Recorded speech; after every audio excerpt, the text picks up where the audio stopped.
Start ಆಯ್ತು ಬೆಂಗಳೂರಲ್ಲಿ ಮತ್ತೆ traffic jam jam jam jam. Already ಒಂದು ಬುಕಿಂಗ್ಸ್ ನ ಎತ್ಕೊಂಡಿದೀನಿ.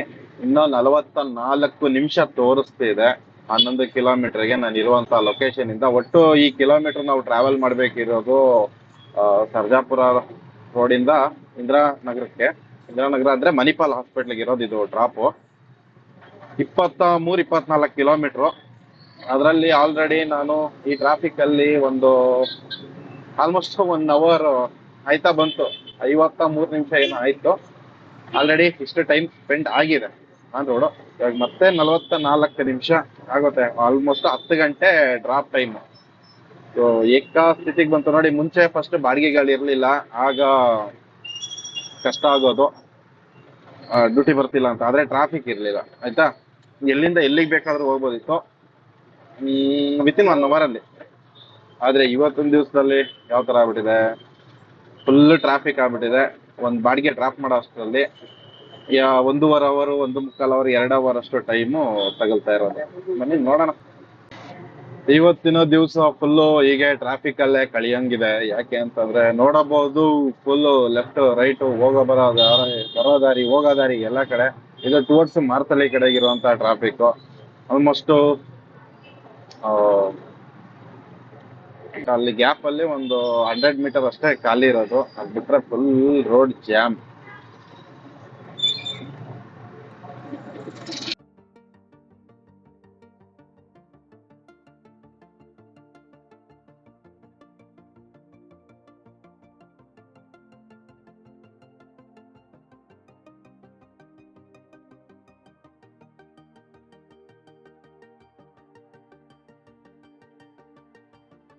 ಇವತ್ತಿನ 2ನೇಯ ಬಾಡಿಗೆ ಬಂದು 60 ರೂಪಾಯಿ ಎಕ್ಸ್ಟ್ರಾ ಹಾಕಿದ್ರೆ ಕಸ್ಟಮರು 151 ರೂಪಾಯಿ.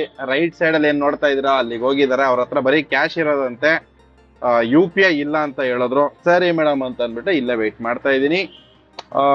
ಬರ್ಲಿ. ತುಂಬಾ ಸ್ಲೋ ಕರ್ಕೊಂಡು ಹೋಗಿ ಅಂತ ಅಂದ್ಬಿಟ್ಟು ಆಯ್ತಾ ಹಾಕಿದ್ದು. ಎಷ್ಟು 5 ಕಿಲೋಮೀಟರ್ ಬರೋಕೆ ಬರೋಬ್ಬರಿ 36 ನಿಮಿಷ ಮಾಡಿದೀನಿ. ತುಂಬಾ ಸ್ಲೋ. ಒಂದ್ ಸ್ವಲ್ಪ ಸ್ಪೀಡ್ ಹೋದ್ರೆ ಸಾಕು slow slow slow slow slow ಅಂತಾರೆ. ಅದಕ್ಕೋಸ್ಕರ ಈಗ ಇಷ್ಟು ಹಾಕಿರೋದು. ಕಸ್ಟಮರ್ ಬರ್ತಿದ್ದಾರೆ. ಬಂದಿದ್ದು ಸರ್ ಕ್ಯೂರ್ ಇಲ್ಲ. ಹಾ 151 ಸರ್. ಈ ಕಡೆ ಏನ್ ಮಾಡ್ತಿದ್ದ ಅಷ್ಟು ಟ್ರಾಫಿಕ್ ಅಲ್ಲಿ ಅಲ್ಲಿಂದ ಖಾಲಿ ಬಂದ್ರಾ? ಹಾ ಹಾ ಹಾ.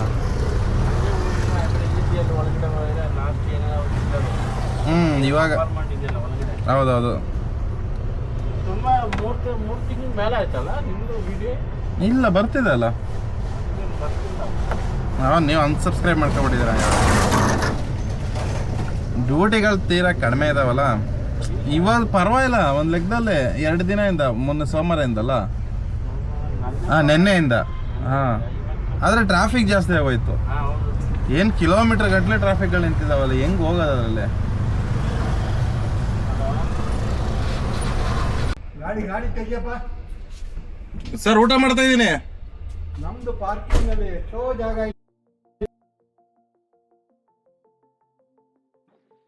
ತೆಗ್ಬಿಡಿ. ಊಟ ಆದ್ಮೇಲೆ ತೆಗ್ಬಿಡಿ.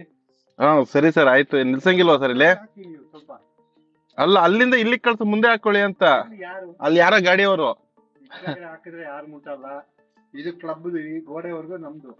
ಹೌದ್ರಾ? ಸರಿ ಸರ್ ಆಯ್ತು. ಇದಕ್ಕೆ ಇದು ಅಯ್ಯಪ್ಪ ಬಂದಿದ್ದು ಸ್ಟೈಲ್ ಅಲ್ಲಿ ಗಾಡಿನ ಗುದ್ದೇ ಬಿಡ್ತೀನಿ ಅನ್ನೋ ಲೆಕ್ಕಾಚಾರದಲ್ಲಿ ಬಂದು ಮಾತಾಡ್ಸಿದ್ದು. ಅದ್ರ ಊಟ ಮಾಡ್ತಾ ಇದ್ದೀನಿ, ಅದಕ್ಕೋಸ್ಕರ ಸುಮ್ನೆ ಹೋದ. ಅವ್ರ ಕೈ ಅದ್ರೊಳಗಡೆಯಿಂದ ತೋರ್ಸಿದ್ ಹೆಂಗೆ ಗೊತ್ತಾ ಕೈನ? ಆಟೋದವ್ರು ಕಂಡ್ಬಿಟ್ರೆ ಅದೇನೋ ಆಗುತ್ತೆ, ಮುಳ್ಳ ಮುಳ್ಳ ಮುಳ್ಳ ಅಂತದೆ ಪ್ರತಿಯೊಂದು ನನ್ನ ಮಕ್ಳಿಗೂ. ಸ್ನೇಹಿತರೆ ಊಟ ಎಲ್ಲ ಆಯ್ತು. ಏನ್ ಈ ಕಾರಲ್ಲಿ ಬಂದಿದ್ದ ದೊಡ್ಡ ಮನ್ಸ, ಅವನು ಇಲ್ಲಿ ನಿಲ್ಸ್ಕೋಬೇಡಿ ಅಂತ ಹೇಳ್ತಿರೋದು. ಪರವಾಗಿಲ್ಲ,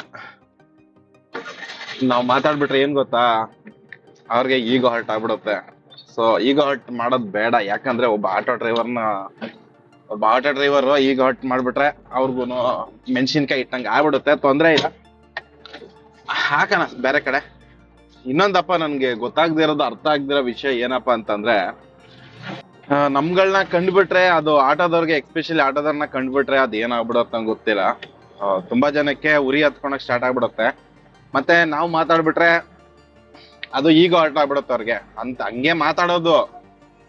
ಅವನ ಜೊತೆ ಏನ್ ವಾದ ಮಾಡೋದೇನ್ ದೊಡ್ಡ ವಿಷಯ ಇರೋಲ್ಲ. ಯಾಕಂತಂದ್ರೆ ಈ ರೋಡ್ ಬಂದ್ಬಿಟ್ಟು ಒಂದು ಕಾಂಪೌಂಡ್ ಒಳಗಡೆ ಹಾಕಿದ್ರೆ ಮಾತ್ರನೇ ಮಾತಾಡ್ಬೇಕಿರೋದು. ನಾನು ಕಾಂಪೌಂಡ್ ಇಂದ ಹೊರಗಡೆ ಇದ್ದೀನಿ, ಮೇನ್ ರೋಡ್ ಅಲ್ಲಿ ಹಾಕೊಂಡಿದೀನಿ ಅಂತಂದ್ರೆ ಯಾವನ್ಗೂ ಮಾತಾಡುವಂತಹ ಅಧಿಕಾರ ಇಲ್ಲ, ಪೊಲೀಸ್ ಒಬ್ರಿಗೆ ಬಿಟ್ರೆ. ಹೀಗಿರೋದ್ರಿಂದ ಸುಮ್ನೆ ಸರಿ ಸರ್ ಆಯ್ತು ಅಂತ ಅನ್ಬಿಟ್ಟು ನಾನು ಸರಿ ಊಟ ಮಾಡ್ಕೊಂಡು ಹೊರಡ್ತೀನಿ ಅಂತ ಬಂದ್ಬಿಟ್ಟೆ. ಇದೇನ್ ದೊಡ್ಡ ಇಶ್ಯೂ ಅಂತಲ್ಲ. ಇವಾಗ ನಾನು ಒಂದ್ ಮಾತಾಡೋದು ಅವನ್ಗೆ ಅವ್ರಿಗೆ ಎಲ್ಲಾರ್ಗ ಏನ್ ಅನ್ಸ್ತಾ ಇರುತ್ತೆ ಅಂದ್ರೆ ಇವನ್ ಆಟೋ ಓಡಿಸೋ ನನ್ಗೆ ಮಾತಾಡ್ಬಿಟ್ನಲ್ಲ ಅಂತ ಇರುತ್ತೆ.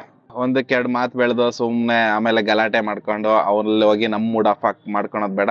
ಸರಿ ಸರ್ ಆಯ್ತು ಊಟ ಮಾಡ್ತಾ ಇದೀನಿ, ಊಟ ಮಾಡ್ಬಿಟ್ಟು ತೆಗಿತೀನಿ ಅಂತ ಅನ್ಬಿಟ್ಟು ತಂದು ಇಲ್ಲಿ ನೋಡಿ ಇವಾಗ ಬೇರೆ ಕಡೆ ಹಾಕೊಂಡಿದೀನಿ. ಇಲ್ಲಿ ಹಾಕೊಂಡ್ರೆ ಏನು ಪ್ರಾಬ್ಲಮ್ ಇಲ್ಲ, ಅದಕ್ಕೆ ಕ್ಯಾಮ್ರಾ ಆನ್ ಮಾಡಿದ್ದು. ಇಷ್ಟೇ ಅಲ್ಲ, ಎಷ್ಟೋ ಕಡೆ ಥಿಯೇಟರ್ಗಳಲ್ಲಾಗಿರ್ಲಿ, ಕೆಲವೊಂದು ದೇವಸ್ಥಾನದಲ್ಲಾಗಿರ್ಲಿ, ಮತ್ತೆ ಇನ್ನು ಕೆಲವೊಂದು ಏರಿಯಾಗಳಲ್ಲಿ ಆಟೋದವ್ರನ್ನ ಕಂಡ್ಬಿಟ್ರೆ ಅದು ಏನಾಗ್ಬಿಡುತ್ತೋ ಗೊತ್ತಿಲ್ಲ. ಅವ್ರಿಗೆ ಏನ್ ಅನ್ಸುತ್ತೆ ಅಂತಂದ್ರೆ ಆಟೋದವ್ರು ಅಂದಿದ ತಕ್ಷಣನೇ ಏನೋ ಒಂಥರ ಆಯ್ತಾ ಕಳ್ಳರು ನೋಡ್ದಂಗ್ ನೋಡ್ತಾರೆ. ಆಟೋದವ್ರು ಅಂದಿದ ತಕ್ಷಣ ಅದೇನೋ ಅಷ್ಟು ಕೇವಲವಾಗಿ ಕೀಳಾಗಿ ನೋಡ್ತಾರಂತ ಅರ್ಥನೇ ಆಗಲ್ಲ. ಏನಕ್ಕೆ ಈ ಮಾತು ಹೇಳ್ತಾ ಇದ್ದೀನಿ ಅಂತಂದ್ರೆ ಪಾರ್ಕಿಂಗ್ ಕೊಡಲ್ಲ, ನಿಲ್ಸಕ್ ಬಿಡಲ್ಲ, ಏರಿಯಾದಲ್ಲಿ ಕಳ್ತನ ಆಗುತ್ತೆ, ಇದು ನಮ್ ಜಾಗ, ಇಲ್ಲಿ ನಾವೇ ಬಿಟ್ರೆ ಬೇರೆ ಯಾರು ಪಾರ್ಕಿಂಗ್ ಮಾಡೋ ಹಾಗಿಲ್ಲ. ಇವೆಲ್ಲ ಕತೆಗಳು ಹೇಳ್ತಾ ಹೋಗ್ತಾರೆ. ಸೊ ಇದೆಲ್ಲ ಏನಕ್ಕೆ ಹೇಳ್ತಾರೆ ಕೆಲವೊಬ್ರು ನಮ್ಮ ಆಟೋ ಫೀಲ್ಡ್ ಅಲ್ಲಿ ಇರುವಂತವ್ರು ಆ ಏರಿಯಾದಲ್ಲಿ ಹೋಗ್ಬಿಟ್ಟು ಈ ಬಿಯರ್ ಬಾಟ್ಲ್ ಹೊಡಿಯೋದು, ಬಿಯರ್ ಕುಡಿಯೋದು, ಕೆಲವೊಂದೆಲ್ಲ ಈ ತರ ಎಲ್ಲ ಮಾಡ್ತಾರಲ್ಲ. ಹಂಗಾಗಿ ಡ್ರೈವರ್ಗಳಂತ ಹೇಳ್ತಿಲ್ಲ, ಕೆಲವೊಬ್ರು ಮಾಡುವಂತಹ ಈ ಅನಾಚಾರ ಕೆಲ್ಸಕ್ಕೆ ಪ್ರತಿಯೊಂದು ಆಟೋ ಡ್ರೈವರ್ ಕೂಡ ಕೆಟ್ಟ ಹೆಸರು. ಹಾಗೆ ಮೊನ್ನೆ ರೀಸೆಂಟ್ ಆಗಿ ಕೆಲವೊಂದು ವಿಡಿಯೋ ನೋಡಿದೆ, ದೇವಸ್ಥಾನದಲ್ಲಿ ಆಟೋ ಪಾರ್ಕಿಂಗ್ ಇಲ್ಲ. ಇವಾಗ ದೇವ್ರ ಆಟೋದವ್ರನ್ನ ಬರಬೇಡ, ಬರೀ ಕಾರಲ್ನ ಬರೋರ್ನೇ ಬರಬೇಕು ಅಂತ ಏನು ಹೇಳಿಲ್ವಲ್ಲ, ಆದ್ರೂ ಕೊಡಲ್ಲ. ಆಟೋದವ್ರ ಫಸ್ಟ್ ಆಫ್ ಆಲ್ ಮರ್ಯಾದೆನೇ ಕೊಡಲ್ಲ. ಅದರ ಜೊತೆಗೆ ಏನೋ ಇದು ರೋಡಲ್ಲೂ ನಿಲ್ಸ್ಕೊಳಂಗಿಲ್ಲ. ರೋಡಲ್ಲಿ ನಿಲ್ಸ್ಕೊಂಡ್ರೆ ಇದು ರೆಸಿಡೆನ್ಷಿಯಲ್ ಏರಿಯಾ ಅಂತಾರೆ. ಅವರ ಮನೋಭಾವ ನೀವೇ ಅರ್ಥ ಮಾಡ್ಕೊಳ್ಳಿ. ರೆಸಿಡೆನ್ಷಿಯಲ್ ಏರಿಯಾ ಇದು ಅಂತಾರೆ. ಇನ್ ಥಿಯೇಟರ್ಗೆ ಹೋದ್ರೆ ಆಟೋದವ್ರ ಅಂತಂದ್ರೆ ಆಟೋದಲ್ಲಿ ಬಂದ್ರೆ ಒಂದ್ ಸ್ವಲ್ಪ ಪೊರ್ಕಿ ಗುಂಡಗಳಿದ್ದಂಗೆ ಅನ್ನೋ ಲೆಕ್ಕಾಚಾರ ಥಿಯೇಟರ್ ಅವ್ರಿಗೆ, ಆಯ್ತಾ. ಅದು ಒಂದ್ಸತಿ ಕೇಳಿದ್ದೆ, ಏನಕ್ಕೆ ಸರ್ ಹಿಂಗೆ ಆಟೋದವ್ರಿಗೆ ಕೊಡಲ್ಲ ಅಂತ. ಅವರು ಡೈರೆಕ್ಟ್ ಆಗಿ ಹೇಳಿಲ್ಲ, ಬಟ್ ಏನಂತಂದ್ರೆ ಒಬ್ರು ಇಂಡೈರೆಕ್ಟ್ ಆಗಿ ನನಗೆ ತಲುಪಿದ ಮಾತಿದು, ಸರಿನಾ. ಆಟೋದವ್ರ ಅಂತ ಅಂದ್ರೆ ಏನೋ ಒಂಥರ ಗುಂಡಾಗರ್ದಿ ಎಲ್ಲ ಮಾಡ್ತಾರೆ, ಗುಂಡಾಗಳ ತರ ಇದ್ದಂಗೆ, ಅದಕ್ಕೋಸ್ಕರ ಕೊಡಲ್ಲ ಅಂತ. ಅದಾದ್ಮೇಲೆ ಇನ್ನೊಂದು ವಿಷಯ, ಕೆಲವೊಂದು ದೇವಸ್ಥಾನಗಳಲ್ಲೂ ಕೂಡ ಪಾರ್ಕಿಂಗ್ ಕೊಡೋದಿಲ್ಲ. ಪಾರ್ಕಿಂಗ್ ಯಾಕೆ ಕೊಡಲ್ಲ ಅಂತ ಅಂದ್ರೆ ಅಲ್ಲಿ ಕಾರ್ಗಳು ನಿಲ್ಲೋ ಜಾಗದಲ್ಲಿ ಆಟೋಗಳು ನಿಂತು ಬಿಟ್ರೆ ಏನೋ ಒಂಥರ ಬೇಜಾರು, ದೇವಸ್ಥಾನಕ್ಕೆ ಕೆಟ್ಟ ಹೆಸರು ಬರ್ಬೋದು, ಏನ್ ಆಟೋ ಓಡಿಸೋರೆಲ್ಲ ಬರ್ತಾರೆ ಅಂತ ಅನ್ಬಿಟ್ಟು, ಆಯ್ತಾ. ಈ ತರ ಮನಸ್ಥಿತಿನಲ್ಲಿ ಇರೋರು ಕೂಡ ಇದಾರೆ. ಚಿನ್ನದ ಅಂಗಡಿಯಲ್ಲಿ, ಕೆಲವೊಂದು ಚಿನ್ನದ ಅಂಗಡಿಯಲ್ಲೆಲ್ಲ ಬಂದ್ಬಿಟ್ಟು ನಂದು ಇದೇ ಆಟೋ ತಗೊಳ್ಳಿ, ಇದೇ ಆಟೋನೇ ನಾನು ಒಂದ್ಸತಿ ಇದಕ್ಕೆ ಹೋಗಿದ್ದೆ, ಒಂದು ಕೋರ್ಮದಲ್ಲಿ ಒಂದು ಜ್ಯುವೆಲ್ರಿ ಶಾಪ್ ಹೋಗಿದ್ದೆ, ದೊಡ್ಡ ಜ್ಯುವೆಲ್ರಿ ಶಾಪು. ಅಲ್ಲಿ ಆಟೋದಲ್ಲಿ ಹೋಗಿದ ತಕ್ಷಣ ಅವನು ನೋಡ್ತಾ ಇದ್ದಿದ್ದು, ಅವರು ಅಲ್ಲಿರೋಂಥ ಸೆಕ್ಯೂರಿಟಿ ಗಾರ್ಡ್ ಆಗಿರ್ಲಿ, ಅಲ್ಲಿ ನೋಡ್ತಾ ಇದ್ದಿದ್ದು, ಅಲ್ಲೋಗಿ ಅಲ್ಲಿ ಹಾಕ್ಬಿಟ್ಟು ಬರಮ್ಮ, ಹೋಗಮ್ಮ, ಅಲ್ಲಿ ಹಾಕ್ಬಿಟ್ಟು ಬಂದ್ಬಿಡಮ್ಮ ಅಂತ ಲೆಕ್ಕಾಚಾರದಲ್ಲಿ ಮಾತಾಡ್ತಾ ಇದ್ದೆ, ಆಯ್ತಾ. ಆದರೆ ಅದೇ ನಾನು ಒಂದು ಮೂರ್ ದಿನ 4 ದಿನ ಬಿಟ್ಕೊಂಡು ಅದೇ ಚಿನ್ನದ ಅಂಗಡಿಗೆ ಹೋಗಿದ್ದೀನಿ, ಕಾರಲ್ಲಿ ಹೋದೆ. ನನ್ನ ಟಾಟಾನೇನು ಅಂದ್ರೆ ಅಲ್ಲಿ ಬಂದು ಡೋರ್ ತೆಗೆದು ಡೋರ್ನ ಕ್ಲೋಸ್ ಮಾಡಿ ಗಾಡಿನ ಅವರೇ ತಗೊಂಡೋಗಿ ಬೇಸ್ಮೆಂಟ್ ಅಲ್ಲಿ ಪಾರ್ಕ್ ಮಾಡಿ, ನಾನು ಹೊರಗೆ ಬರ್ಬೇಕಾದ್ರೆ ಗಾಡಿನ ವಾಪಸ್ ತಂದು ಡೋರ್ ಕೊಟ್ಟು ಸಾರ್ ಅಂತ ಎಲ್ಲ ಮಾತಾಡಿಸಿ ಈ ತರ ಕೂಡ ಮಾಡ್ತಾರೆ. ನನ್ ಈ ಆಟೋ ಬಂದ್ಬಿಟ್ಟು ಇವಾಗ ನಾನು ಹೆಂಗೆ ಮಾರ್ತೀನಿ ಅಂದ್ರೂ 1.25 ಇಂದ 2 ಲಕ್ಷ ಅಂತೂ ಹೋಗೇ ಹೋಗುತ್ತೆ. ನಾನು ನಾನು ಟಾಟಾ ನ್ಯಾನೋ ಬಂದ್ಬಿಟ್ಟು ತಗೊಂಡಿದ್ದು ನಾನು ಅವಾಗ 65,000 ರೂಪಾಯಿಗೆ, 7 ವರ್ಷ ಮುಂಚೆ 65,000 ತಗೊಂಡಿದ್ದು. 65,000 ಕಾರ್ಗೆ ವ್ಯಾಲ್ಯೂ ಇದೆ, ಆದ್ರೆ ಈ ಆಟೋಗೆ ವ್ಯಾಲ್ಯೂ ಯಾವನು ಕೊಡಲ್ಲ. ಸೇಮ್ ಸಿಚುವೇಶನ್ ಪ್ರತಿಯೊಂದು ಕಡೆ ಕೂಡ ಇರುವಂತದ್ದು. ಇವಾಗ ಮೇನ್ ರೋಡಲ್ಲಿ ಗಾಡಿ ಹಾಕೊಂಡ್ರೆ ಪೊಲೀಸರು ಒಳಗಡೆ ರೋಡಲ್ಲಿ ಹಾಕೊಳ್ಳಿ ಅಂತ ಹೇಳ್ತಾರೆ. ಅದೇ ನಾವು ಒಳಗಡೆ ರೋಡಲ್ಲಿ ಹಾಕೊಂಡ್ರೆ ಇಲ್ಲಿ ಕಳ್ತನಗಳಾಯ್ತವೆ ಅಂತ ಇವರು ರೆಸಿಡೆನ್ಷಿಯಲ್ ಏರಿಯಾದವರು ಹೇಳ್ತಾರೆ. ಸೊ ಹಂಗಾದ್ರೆ ಆಟೋನ ಎಲ್ಲಿ ತಗೊಂಡಾಗ ಹಾಕೋಬೇಕು, ಇದ್ರ ಬಗ್ಗೆ ಯಾರು ತಲೆ ಕೆಡ್ಸ್ಕೊಳಲ್ಲ, ಇದ್ರ ಬಗ್ಗೆ ಯಾರು ಹೇಳೋದು ಇಲ್ಲ. ಯಾಕಂತಂದ್ರೆ ದಿನ ನೋಡಿ ಅದ್ ಹೇಳ್ತಾರಲ್ಲ, ದಿನ ಸಾಯೋನ್ಗೆ ಯಾರೇ ಹೇಳ್ತಾರೆ ಅನ್ನೋದು ಲೆಕ್ಕಾಚಾರದಲ್ಲಿ ನಮ್ಮ ಆಟೋ ಡ್ರೈವರ್ಗಳ ಮೈಂಡು ಒಂಥರ ಬಂಡು ಆದಂಗೆ ಆಗ್ಬಿಟ್ಟಿದೆ. ಅಷ್ಟೇ ಅಲ್ಲ ಕೆಲವೊಂದ್ ಕಡೆ ಹೋಗ್ಬಿಟ್ಟು ನಮ್ಮ ಆಟೋದವರನೇ ಕುತ್ಕೊಂಡು ಗಾಡಿನಲ್ಲೇನೆ ಕುಡಿಯೋದು ಈ ತರ ಎಲ್ಲ ಮಾಡ್ತಾರಲ್ವಾ, ಬಿಯರ್ ಬಾಟ್ಲ್ ಹಾಕೋದು, ಅಲ್ಲೆಲ್ಲ ಹೊಡೆದ್ಬಿಟ್ಟು ಬರೋದು, ಈ ತರ ಎಲ್ಲ ಸುಮಾರು ಜನ ಮಾಡಿದ್ದಾರೆ. ಅದು ಕೂಡ ಮೈಂಡಲ್ಲಿ. ಮತ್ತೆ ಕೆಲವೊಬ್ರೆಲ್ಲ ಆಟೋದಲ್ಲಿ ಹೋಗಿ ಕಳ್ತನ ಮಾಡಿರೋದು, ಈ ತರ ಎಲ್ಲ ಸನ್ನಿವೇಶಗಳಿದಾವೆ. ಇದೆಲ್ಲ ಬಂದ್ಬಿಟ್ಟು ಹೊರ ರಾಜ್ಯದಿಂದ ಬಂದಿರ್ತಾರಲ್ಲ, ಅವ್ರು ಮಾಡಿರುವಂತಹ ಕೆಲವೊಂದು ಕೃತ್ಯಗಳಿಗೆ ಏನಾಗ್ಬಿಟ್ಟಿದೆ, ಈಗ ಎಲ್ಲ ಆಟೋದವ್ರನ್ನ ನೋಡಿದ ತಕ್ಷಣ ಈ ಆಟೋದವ್ರು ಇವಾಗ ಮನೆಗಳನ್ನ ನೋಡ್ಕೊಂಡು ಹೋಯ್ತಾರೆ, ಆಮೇಲೆ ರಾತ್ರಿ ಹೊತ್ತು ನಾವು ಇಲ್ದಾಗ ಬಂದು ಕದೀತಾರೆ ಅನ್ನೋ ಲೆಕ್ಕಾಚಾರದಲ್ಲಿ ಅವ್ರ ಮೈಂಡ್ ಸೆಟ್. ಯಾಕಂದ್ರೆ ಒಬ್ರು ಹಿಂಗೆ ನನ್ನ ಆಟೋದಲ್ಲಿ ಪ್ಯಾಸೆಂಜರ್ ಹೇಳಿದ್ರು ನನಗೆ, ಸರ್ ಆಗ್ಲತ್ತೆಲ್ಲ ನೋಡ್ಕೊಂಡು ರಾತ್ರಿ ಹೊತ್ತು ಕದಿಯೋದಿರ್ತಾರಲ್ಲ, ಇದು ನಾವು ನ್ಯೂಸಲ್ಲೆಲ್ಲ ನೋಡಿದೀವಿ ಆಟೋದವರು ಅಂತ ಹೇಳ್ತಾರೆ. ಏನ್ ಹೇಳೋಣ ಅಂದ್ರೆ, ಯಾರೋ ಒಬ್ರು ಮಾಡೋ ಅಂತ ಈ ನೀಚ್ ಕೆಲ್ಸಗಳಿಗೆ ಎಲ್ಲಾ ಆಟೋ ಡ್ರೈವರ್ ಕೂಡ ಸಫರ್ ಮಾಡ್ಬೇಕು. ಇದೊಂದು ಆಯ್ತಾ. ಇದ್ರ ಜೊತೆಗೇನೆ ಇನ್ನೊಂದು ವಿಷಯ, ಯಾರೆಲ್ಲ ಆಟೋ ಫೀಲ್ಡ್ಗೆ ಬರ್ಬೇಕು ಅನ್ಕೊಂಡಿರ್ತೀರಾ, ಇಲ್ಲ ಅಂತಂದ್ರೆ ಆಟೋ ಫೀಲ್ಡಲ್ಲಿ ದುಡಿಬೇಕು, ನಾನು ಕೂಡ ಒಂದು ದುಡಿಯೋಕ್ಕೋಸ್ಕರ ಒಂದು ದಾರಿ ಮಾಡ್ಬೇಕು ಅನ್ಕೊಂಡು ಇರ್ತೀರಾ. ಸೊ ನಾನು ಅಂಥವ್ರಿಗೆ ಹೇಳೋದೇನಂತ ಅಂದ್ರೆ, ಆದಷ್ಟು ಯೋಚನೆ ಮಾಡ್ಕೊಂಬನ್ನಿ. ಸುಮ್ಮನೆ ಬಂಡವಾಳ ಹಾಕ್ತಿದ್ದೀನಿ, ಬಂಡವಾಳ ಹಾಕೊಂಡು ಏನೋ ಒಂದು ದುಡಿಬೋದು, ನಾನು ಸ್ವಂತ ಬಿಸ್ನೆಸ್ಸು, ಸ್ವಂತ ಓನರು, ನನ್ನ ಬಾಸ್, ಎಸ್ ಅದೆಲ್ಲ ನಾನು ಒಪ್ತೀನಿ. ಆದ್ರೆ ಪ್ರಾಬ್ಲಮ್ ಏನಪ್ಪಾ ಅಂತಂದ್ರೆ, ಮೇನ್ ಪ್ರಾಬ್ಲಮ್ ಇರೋದು ಇದರಲ್ಲಿ ಮರ್ಯಾದೆ ಕೊಡೋದಿಲ್ಲ, ರೆಸ್ಪೆಕ್ಟ್ ಇಲ್ಲ. ಅದ್ರ ಜೊತೆಗೆ ಎಲ್ಲ ಪ್ರತಿಯೊಂದು ಇದನ್ನು ಕೂಡ ನೀವೇ ಸಫರ್ ಮಾಡಬೇಕು. ಪ್ರತಿಯೊಂದು ಪ್ರಾಬ್ಲಮ್ ಕೂಡ ಏನೇ ಬಂದ್ರು ಫಸ್ಟ್ ನಿಮ್ಮನ್ನೇ ಟಾರ್ಗೆಟ್ ಮಾಡ್ತಾರೆ, ಆಯ್ತಾ. ಮತ್ತೆ ನೆಮ್ಮದಿ ಇದೆಯಾ ಈ ಲೈಫಲ್ಲಿ ಅಂತಂದ್ರೆ, ಜಸ್ಟು ಜೀವನ ನಡ್ಕೊಂಡು ಹೋಗುತ್ತೆ ಹೊರತು ನೀವು ಇದರಲ್ಲಿ ಏನೋ ದೊಡ್ಡದಾಗಿ ಅಚೀವ್ ಮಾಡ್ಬಿಡ್ತೀನಿ ಅಂದ್ರೆ ತುಂಬಾನೇ ಸ್ಟ್ರಗಲ್ ಇರುವಂತಹ ಕೆಲಸ ಇದು. ಬಟ್ ಏನಂತಂದ್ರೆ, ಒಂಥರ ಇದು ಹೇಳ್ತಾರಲ್ಲ, ಅಂಟಿದ್ದಂಗೆ ಈ ಆಟೋ ಫೀಲ್ಡು, ಕ್ಯಾಬ್ ಫೀಲ್ಡ್ ಎಲ್ಲ. ಒಂದ್ಸತಿ ನಾವು ಈ ಫೀಲ್ಡಿಗೆ ಬಂದ್ಬಿಟ್ರೆ ಮತ್ತೆ ಯಾವ ಕಡೆನೂ ಹೋಗಲ್ಲ. ಹಾಗೆ ದುಡ್ಡು ಮಾಡಬಹುದಾ ಅಂದ್ರೆ ಮಾಡಬಹುದು, ಅದು ಬಿಟ್ಬಿಟ್ಟು ಅದೆಲ್ಲ ಯಾವ ತರ ಇದೆ ಅನ್ನೋದು ನಿಮ್ಮ ಮೆಂಟಾಲಿಟಿ ಮೇಲೆ ಡಿಪೆಂಡ್ ಆಗಿರುತ್ತೆ. ಹಾಗೆ ಆಗುತ್ತೆ ಅಂತಾನು ಹೇಳಲ್ಲ, ಆಗಲ್ಲ ಅಂತಾನು ನಾನು ಹೇಳಲ್ಲ. ಯಾಕಂದ್ರೆ ಎಲ್ಲಾರ್ದು ಮೈಂಡ್ ಸೆಟ್ಗಳು ಬಂದ್ಬಿಟ್ಟು ಬೇರೆ ಬೇರೆ ಇರೋದ್ರಿಂದಾಗಿ, ಬೇರೆ ಬೇರೆ ತರ ಇರೋದ್ರಿಂದಾಗಿ ಸೊ ನೀವೇ ಯೋಚನೆ ಮಾಡಿ, ಆಯ್ತಾ. ಸೊ ಈ ತರ ಇರೋದು. ಒಂದು ಸಣ್ಣದಾಗಿ ಬೇಜಾರಾಯ್ತು. ಇವಾಗ ನಾನು ಇಲ್ಲೊಂದ್ ಕಡೆ ಹಾಕೊಂಡಿದೀನಿ, ಇಲ್ಲಿ ನಾವು ಟ್ಯಾಕ್ಸ್ ಕಟ್ಟಿದೀವಿ, ಗಾಡಿಗಳಿಗೆ ಇಲ್ಲಿ ನಿಲ್ಸ್ಕೋಬಹುದು. ಯಾರ್ದೆಲ್ಲ ಮನೆ ಇರ್ತವೆ ಅವ್ರು ನಮ್ ಗಾಡಿ ಹಾಕ್ತಿವಿ, ಇಲ್ಲಿ ಯಾಕೆ ನಿಲ್ಸ್ಕೊಂತೀರಾ, ನಮ್ಗೆ ಅನ್ಕಂಫರ್ಟಬಲ್ ಆಗುತ್ತೆ, ನಮ್ಗೆ ಪ್ರೈವಸಿ ಧಕ್ಕೆ ಆಗುತ್ತೆ ಅಂತ ಹೇಳ್ತಾರೆ. ಸೊ ಇವರೆಲ್ಲ ಪ್ರೈವಸಿ ಧಕ್ಕೆ ಆಗ್ತಾರೆ ಅಂದ್ರೆ, ಇವ್ರು ಯಾವ ದೊಡ್ಡ ಫಾರ್ಮ್ ಏನಾದ್ರು ಮಾಡ್ಕೊಂಡು ಎಲ್ಲಾದ್ರೂ ಮಂಗಳ ಗ್ರಹಕ್ಕೆ ಹೋಗ್ಬಿಟ್ರೆ ಒಳ್ಳೇದು. ಸೊ ಇದೆಲ್ಲ ಫೇಸ್ ಇದೆ ಸ್ನೇಹಿತರೆ. ಸೊ ಈಗ ನಾನು ಒಂದ್ ಸ್ವಲ್ಪ ಒಂದು ಮಾತೆ ನೀನ್ ಯಾವನ ಹೇಳಕ್ಕೆ ನನಗೆ ಅಂತ ಹೇಳ್ಬಿಟ್ಟಿದ್ರೆ ಅದೊಂದು ಈಗ ಹರ್ಟ್ ಆಗಿ ಅಲ್ಲೊಂದು ಗಲಾಟೆ ಆಗಿರೋದು, ಆಯ್ತಾ. ಸೊ ನಾನೇನ್ ಮಾಡಿದೆ, ಕೂಲಾಗೆ ಸರಿ ಸರ್ ಊಟ ಮಾಡ್ತಾ ಇದ್ದೀನಿ, ಊಟ ಮಾಡ್ಬಿಟ್ಟು ತೆಗಿತೀನಿ ಸರ್ ಅಂತ ಹೇಳ್ಬಿಟ್ಟು ಸಿಂಪಲ್ ಆಗಿ ಮುಗಿಸ್ಕೊಬಿಟ್ಟೆ. ಯಾಕಂದ್ರೆ ಬಿಡಿ ಹೋಗ್ಲಿ, ಅವ್ರು ದೊಡ್ಡವರು. ಸೊ ನೋಡೋಣ, ಯಾವ್ದಾದ್ರು ಡ್ಯೂಟಿ ಆನ್ ಮಾಡುವ. ಡ್ಯೂಟಿ ಆನ್ ಮಾಡಿ ನೋಡೋಣ. 1 ಗಂಟೆ 55 ನಿಮಿಷ ಆಗಿದೆ. ಯಾರೋ ಕಾಲ್ ಬೇರೆ ಮಾಡಿದ್ದಾರೆ.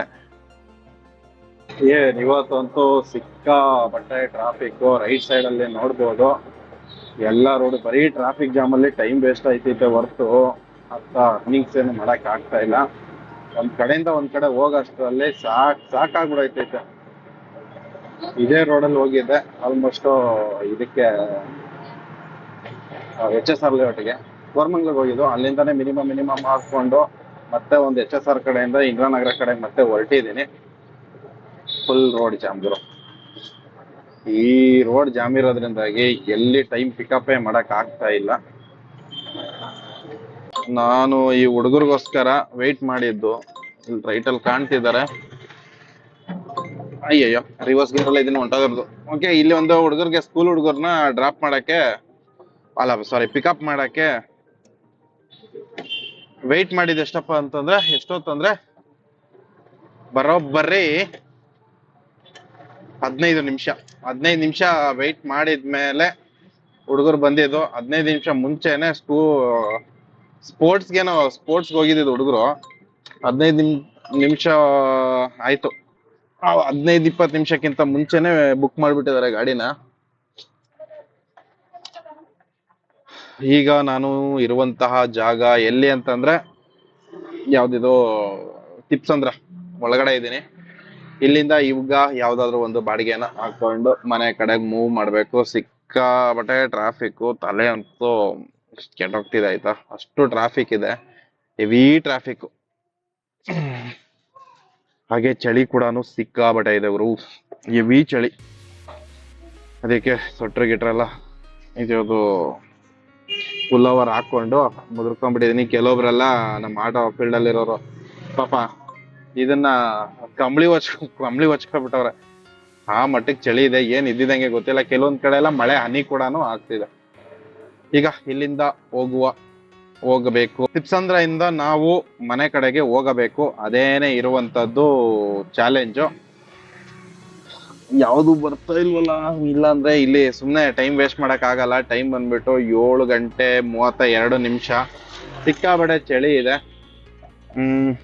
ಇನ್ನಂದ್ರೆ ಒಂದ್ ಕೆಲ್ಸ ಮಾಡೋಣ, ನಾನು ಪ್ಲಾನ್ ಮಾಡ್ತಿರೋದು ಇದ್ ಕಡೆಗೆ ಹೋಗ್ಬಿಡೋಣ, ಯಾವ್ದೋ EGL ಹೋಗ್ಬಿಡೋಣ ಅಂತ ಅಂದ್ಬಿಟ್ಟು, ಎಂಬೆಸಿ ಗಲ್ಫ್ ಲಿಂಕ್. ಅಲ್ಲಿಗೆ ಹೋಗ್ಬಿಟ್ರೆ ಅಲ್ಲಿಂದ ಯಾವ್ದಾದ್ರು ಡ್ಯೂಟಿ ಸಿಗುತ್ತೆ. ಹಾಗೆ ರ್ಯಾಪಿಡೋ ನಮ್ಮ ಹತ್ರ 2 ಅಪ್ಲಿಕೇಶನ್ ಯೂಸ್ ಮಾಡ್ತಾ ಇದ್ದೀನಿ. ಸಪೋಸ್ ಅವಶ್ಯಕತೆ ಬಂತು ಅಂದ್ರೆ ಊಬರ್ ಕೂಡ ಆನ್ ಮಾಡ್ಕೊತೀನಿ ಟುವರ್ಡ್ಸು. ಹೀಗೆ ಚಳಿಗೆ ಇದು ಮಸಾಲೆ ತಗೊಂಡಿದ್ದೀನಿ. ಮಸಾಲೆ ಪುರಿ ತಿನ್ಕೊಂಡು ಮತ್ತೆ ಡ್ಯೂಟಿ ಸ್ಟಾರ್ಟ್ ಮಾಡುವ. ಇಂದಿರಾನಗರ 100 ಫೀಟ್ ರೋಡಲ್ಲಿ ಹೋಗ್ತಾ ಇದ್ದೀನಿ. ಇಲ್ಲಿ ಯಾವ್ದಾವ್ದೋ ಮಿನಿಮಮ್ಗಳು ಇವಾಗ ಬರ್ತಿದೆ. ತಿಪ್ಸಂದ್ರದಿಂದನೂ ಖಾಲಿ ಬಂದೆ, ಅಲ್ಲೊಂದು ಮಸಾಲೆ ತಿಂದು ಅಲ್ಲಿಂದ ಈಗ ದೊಂಬ್ಳೂರ್ ಕಡೆಗೆ ಹೊರಟಿದ್ದೀನಿ. ಇನ್ ನೋಡ್ಬೇಕು ದೊಂಬ್ಳೂರಲ್ಲಿ ಅಂದ್ರೆ ಇದಿದಲ್ವಾ, ಯಾವ್ದಪ್ಪ ಇದು EGL, ಅಲ್ಲಿಂದ ಯಾವ್ದಾದ್ರು ಸಿಕ್ಕಿದ್ರೆ ಸಿಕ್ಕದಂಗೆನೆ. ಫೈನಲಿ ಸರ್ಜಾಪುರ್ ರೋಡ್ ಕಡೆಗೆ ಬಂದೆ. ಈಗ ವಿಡಿಯೋನ ಕೊನೆಗೊಳಿಸುವಂತಹ ಸಮಯ. ಟೈಮ್ ನೋಡ್ಬೋದು 9:42 ಆಗಿದೆ. ಸೀದಾ ಹೊರಟಿದ್ದೀನಿ. ಸಿಕ್ಕಾಬಡೆ ಚಳಿ ಇದೆ, ಅದಕ್ಕೋಸ್ಕರ ಇದೊಂದು ಕ್ಯಾಪ್ ಹಾಕೋಬಿಡ್ತೀನಿ. ಓಕೆ, ಈಗ ಒಂದ್ ಸ್ವಲ್ಪ ಬೆಚ್ಚಗಾಯ್ತು. ಇವತ್ತಿನ ಡ್ಯೂಟಿ ಹೆಂಗಿತ್ತು ಅಂತಂದ್ರೆ ತುಂಬಾ ಟೈಮ್ ವೇಸ್ಟ್ ಆಗ್ತಿದೆ. ಸಿಕ್ಕಾಪಟ್ಟೆ ಟ್ರಾಫಿಕ್ ಇದೆ. ಟ್ರಾಫಿಕ್ ಜೊತೆಗೆ ಚಳಿ, ವೆದರು, ಮತ್ತೆ ಡ್ಯೂಟಿಗಳು ತೀರಾ ಕಡಿಮೆ ಇದಾವೆ ಆಯ್ತಾ. ಅಂದ್ರೆ ಡ್ಯೂಟಿಗಳು ಬರ್ತಿಲ್ಲ ಅಂತ ನಾನು ಹೇಳ್ತಿಲ್ಲ. ಪ್ರಾಬ್ಲಮ್ ಎಲ್ಲಾಗ್ತಿದೆ ಅಂತಂದ್ರೆ ಟ್ರಾಫಿಕ್ ಅಲ್ಲಿ ಸಿಗಾಕೊಂಡಿರ್ತೀವಿ. ಒಬ್ರು ಕಸ್ಟಮರ್ ಇರ್ತಾರೆ, ಇನ್ನೊಂದು ಬುಕ್ಕಿಂಗ್ ನ ಎತ್ಕೊಳಕ್ ಆಗಲ್ಲ. ಮತ್ತೆ ಇನ್ನೊಂದು ನಾವು ಬುಕ್ಕಿಂಗ್ ಎಕ್ಸೆಪ್ಟ್ ಮಾಡಿ ಹೋಗೋಷ್ಟ್ರಲ್ಲೇನೆ ಒಂದೊಂದು ಕಿಲೋಮೀಟರ್ಗೆ ಮಿನಿಮಮ್ ಅಂದ್ರೂ 10 ನಿಮಿಷ, 7 ನಿಮಿಷ, 8-10 ನಿಮಿಷ ಆಗುತ್ತಲ್ಲ. ಕಸ್ಟಮರ್ ವೆಯ್ಟ್ ಮಾಡ್ತಾ ಇಲ್ಲ. ಇದೊಂದು ಮೇನ್ ಪ್ರಾಬ್ಲಮ್ ಆಗ್ತಿರೋದು. ಇದೇ ತರ ಸ್ನೇಹಿತರೆ, ಇಷ್ಟೇನೆ. ಮತ್ತೆ ಏನ್ ಹೇಳಿ, ನನ್ಗೆ ಕೇಳೋದಾದ್ರೆ ತುಂಬಾ ಜನ ನನ್ಗೆ ಮೆಸೇಜ್ ಆಗ್ತಾ ಇದ್ದೀರಾ, ಕಾಲು ಮಾಡ್ತಾ ಇದ್ದೀರಾ ವಾಟ್ಸಪ್ ಅಲ್ಲಿ, ಬ್ರೋ ಇವಾಗೇನ್ ಗಾಡಿ ತಗೋಬಹುದಾ, ತಗೊಂಡ್ರೆ ಹೆಂಗೆ, ಡ್ಯೂಟಿಗಳು ಆಯ್ತಿದಾವ ಅಂತ. ನಾನು ಯಾವತ್ತೂ ಆಗಲ್ಲ ಅಂತ ಹೇಳಿಲ್ಲ. ಬಟ್ ಏನಂತ ಅಂದ್ರೆ ಇದು ಸಿಚುವೇಶನ್, ಸೈಕಲ್ಸ್ ಅಂದ್ರೆ ಹಬ್ಬ ಹುಣ್ಣಿಮೆ, ಈಗ ಧನುರ್ಮಾಸ ನಡೀತಾ ಇದೆ. ಹಂಗಾಗಿ ಸ್ವಲ್ಪ ಡ್ಯೂಟಿಗಳು ಅವು ಇವು ಫಂಕ್ಷನ್ ಎಲ್ಲ ಕಡಿಮೆ. ಈಗ 5ನೇ ತಾರೀಕಿಂದ, ಜನವರಿ 5ನೇ ತಾರೀಕಿಂದ ಸ್ಟಾರ್ಟ್ ಆಗಿದೆ ಸ್ಕೂಲು, ಕಾಲೇಜು ಮತ್ತೆ ಆಫೀಸ್ಗಳಂತ ಅನ್ಬಿಟ್ಟು. ಇನ್ನೊಂದು 10ನೇ ತಾರೀಕುವರೆಗೂ ನೋಡ್ಬೇಕಾಗುತ್ತೆ. ನನ್ ಕೇಳೋದಾದ್ರೆ ನಾನ್ ಹೇಳೋದಕ್ಕೆ ಏನ್ ಇಷ್ಟಪಡ್ತೀನಿ ಅಂದ್ರೆ, ಹೊಸ ಗಾಡಿ ತಗೊಳ್ಳೋರ್ಗೆ ಬೆಟರು ವೆಯ್ಟ್ ಮಾಡಿದ್ರೆ ಬೆಟರ್ ಆಗಿರುತ್ತೆ. ಒಂದು ಅಟ್ಲೀಸ್ಟ್ ವೆಯ್ಟ್ ಮಾಡಿ ತಗೊಂಡ್ರೆ ಬೆಟರ್ ಆಗಿರುತ್ತೆ. ಇನ್ನೊಂದು ಅಟ್ಲೀಸ್ಟ್ ಒಂದು ಮಿನಿಮಮ್ ಅಂದ್ರೆ 1 ತಿಂಗಳಾದ್ರೂ ವೆಯ್ಟ್ ಮಾಡಿದ್ರೆ ಚೆನ್ನಾಗಿರುತ್ತೆ. ಹಾಗೆ ನಿಮಗ್ ಕೂಡ ಹೊಸ ಮಾಡ್ಲು ಗಾಡಿ ಕೂಡ ಸಿಗುತ್ತೆ. ಇದು ಬೆಟರ್ ಆಗಿರುತ್ತೆ ಅನ್ನೋದು ನನ್ನ ಅನಿಸಿಕೆ ಸ್ನೇಹಿತರೆ. ಇವತ್ತಿನ ಬ್ಲಾಗ್ ಅಲ್ಲಿ ಇಷ್ಟು ಸ್ನೇಹಿತರೆ. ಹಾಗೆ ತುಂಬಾ ಸ್ಟ್ರೆಸ್ಫುಲ್ ಇರುವಂತಹ ಇದು ಆಟೋ ಫೀಲ್ಡ್ ಆಯ್ತಾ. ಈ ಆಟೋ ಫೀಲ್ಡ್ ತುಂಬಾನೇ ಸ್ಟ್ರೆಸ್ ಇರುವಂತ ಜಾಗ. ಏನ್ ಹೇಳಿ, ಕಮಿಟ್ಮೆಂಟ್ ಒಂದೇ ಸತಿಗೆ ಬಡ್ದ್ಬಿಟ್ರೆ ಮೆಂಟ್ಲಾಗೋಯ್ತಾರೆ ಮನುಷ್ಯ ಅನ್ನೋದು ಮಾತ್ರ ಹೇಳ್ಬೋದು. ಮೆಂಟ್ಲಾಗುವಂತಹ ಎಲ್ಲಾ ಸಾಧ್ಯತೆ ಕೂಡ ಇದೆ. ಟೆನ್ಷನ್, ಗಲಾಟೆ, ಅವು ಇವು ಎಲ್ಲ. ಟೈಮ್ ನೋಡಿದ್ರ ಬೆಳಗ್ಗೆ ನಾನು ಎಷ್ಟು ಗಂಟೆಗೆ ಬಿಟ್ಟಿರೋದು, 8 ಗಂಟೆಗೆ. ಈಗ ಬಂದಿದ್ದೀನಿ. 4 ಗಂಟೆಗೆ ನಾನು ಡ್ಯೂಟಿ ಸ್ಟಾರ್ಟ್ ಮಾಡ್ಬೇಕು, 4-4:15 ಸ್ಟಾರ್ಟ್ ಮಾಡ್ಬೇಕು ಡ್ಯೂಟಿ ಅಂತ ಪ್ಲಾನ್ ಮಾಡಿರೋದು. ಈ ಚಳಿಗೆ ಎದ್ ಬರಕಂತೂ ಆಯ್ತಾ ಇಲ್ಲ. ಸೊ ಈ ತರ ನನ್ನ ಸಿಚುವೇಶನ್ ಸದ್ಯಕ್ಕಿರುವಂತದ್ದು. ಇಲ್ಲಿಗೆ ಈ ವಿಡಿಯೋ ಕೂಡ ಮುಗಿಸ್ತಾ ಇದ್ದೀನಿ. ವಿಡಿಯೋ ಹೇಗಿತ್ತು ಅಂತ ತಿಳಿಸಿ. ಇಷ್ಟ ಆದ್ರೆ ಕೂಡಲೇ ಲೈಕ್, ಸಬ್ಸ್ಕ್ರೈಬ್ ಮಾಡ್ಕೊಂಡು ಸಪೋರ್ಟ್ ಮಾಡಿ ನಿಮ್ಮ ಬ್ರದರ್ನ ಅಂತಾನು ಕೇಳ್ಕೊಂತೀನಿ. ಎಲ್ಲಾರ್ಗೂ ನಮಸ್ಕಾರ.